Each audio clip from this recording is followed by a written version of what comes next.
Hello everyone and welcome back to my Beyond the Gates 24 official YouTube channel. I hope you guys are having a wonderful day. Before we start, please hit the subscribe button and give this video a thumbs up.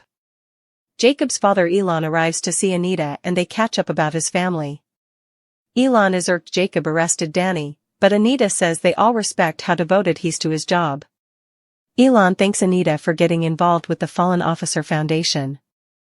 She promises to be hands-on because the work is so important. Anita says she's aiming to set an each-time donation record.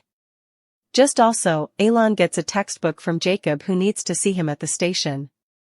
After he exits, Anita grabs her phone and makes a call about the Fallen Officers event.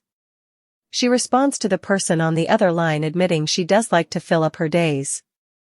Naomi arrives to give Jacob some food. He looks his woman over and worries commodity is over.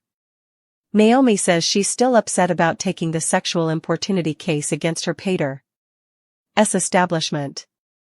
Jacob says some secrets earn to be brought into the light. Naomi notes their family is going through it right now and thinks it's presumably not the right time for another reproach. On the other hand, if she doesn't take the case, the women's sexual importunity claims will no way be heard. Chelsea and Kat are posting a roll on social media about their hot drill fits before taking a seat and checking out their commentary. Kat wants her to drop the news about the bag line because a luxury brand keeps reaching out to unite.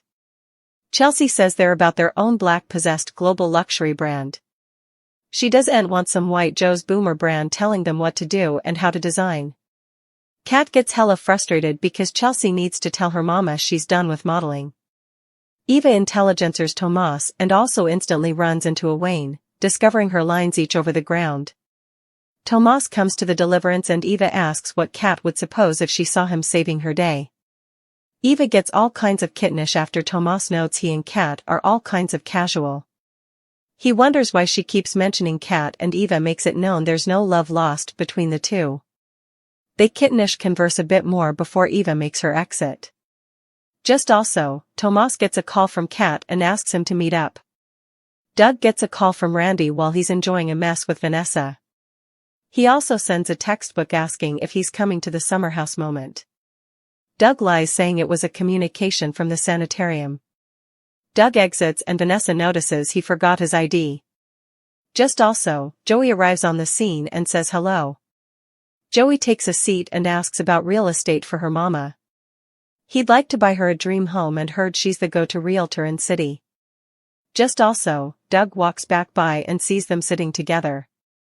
He walks over and Vanessa introduces the two men. Doug learns Vanessa will now be Joey's realtor. They engage in further awkward discussion before Doug exits. Vanessa and Joey sputter a bit further about his mama's house before they partake an extended handshake, and he exits.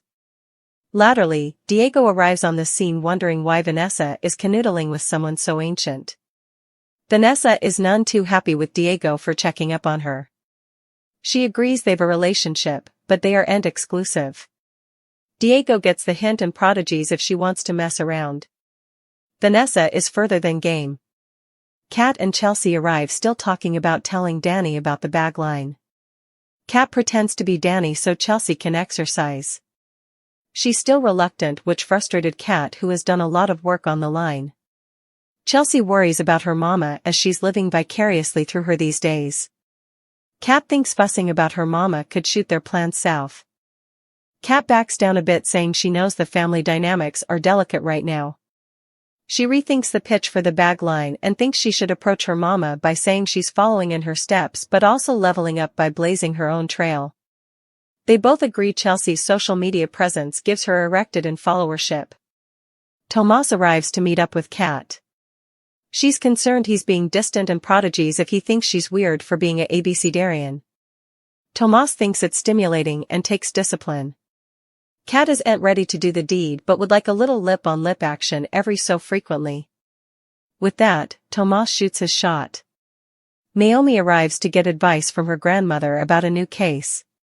She protects confidentiality but also spills there are 3 women from her pater's establishment who want to file a sexual importunity action. Anita understands how the women's stories could be overshadowed and the possible damage of another family reproach. That being said, she thinks Naomi is further than able of beating Bill. Further, she doesn't suppose she should consider the family. The women who approached her believe in her capability to represent them, and Anita has no doubt her granddaughter can move mountains. Naomi asks her grandmother about what she's thinking about, and Anita says she's been concentrated on her former singing career. She regales her granddaughter with stories of her career and family and how she felt like she did it all. What she wants to partake with Naomi is how strong she had to be to negotiate all she did. That strength runs through the modes of all Dupree women. Elon arrives to converse with Jacob, who wants the story about Marcel. Elon notes he has been around since God was a child and his son should give Marcel a break. Jacob leans in and says it appears he is overlooking corruption and tells the story about seeing Joey Armstrong make an exchange in a suspicious area of city. He wonders about Marcel as he was willing to indeed look into the situation. Elon thinks it's possible his son is misunderstanding the situation and wants him to sit back, observe and learn. Doug arrives and runs into Randy. He tells him everything he saw be between Vanessa and Joey. Randy thinks Joey was perhaps telling the verity and thinks they should head to the summer house to blow off some broom. With that, they exit. Joey and Randy are watching Doug hit big at the table. Joey is further than irked as he needs Doug to owe him and be his puppet. He decides to let Doug have a big day and hit him hard the coming day. Chelsea is rehearsing her speech to Danny when Jacob scares her. They give each other the business before moving on. Chelsea thinks her family-in-law could help her out as they both have parents for heads. She wonders how he draws the line between parent and administrator. They sputter a bit more before Jacob exits to hit the spa. Elon and Marcel engage in a pressure-filled discussion.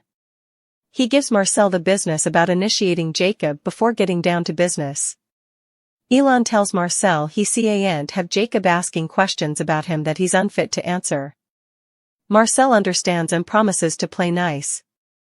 Kat arrives back at the club and runs into Chelsea. They sputter about the meeting with Tomas and Kat says he's endured in a way she's not. Kat says she's allowing about hitting the waists, but Chelsea thinks she needs to keep to her values and save coitus until love. Vanessa and Diego arrive at the club, and he actually wants to work out. Vanessa corrects his prince by pushing him against a wall and into a room. Joey is none too happy as he watches Doug continue to clean up. Just also, he gets a call from Detective Malone and heads out the door. He answers and Malone gets onto Joey for being shady in public. Joey says he pays the good operative well to keep him clean.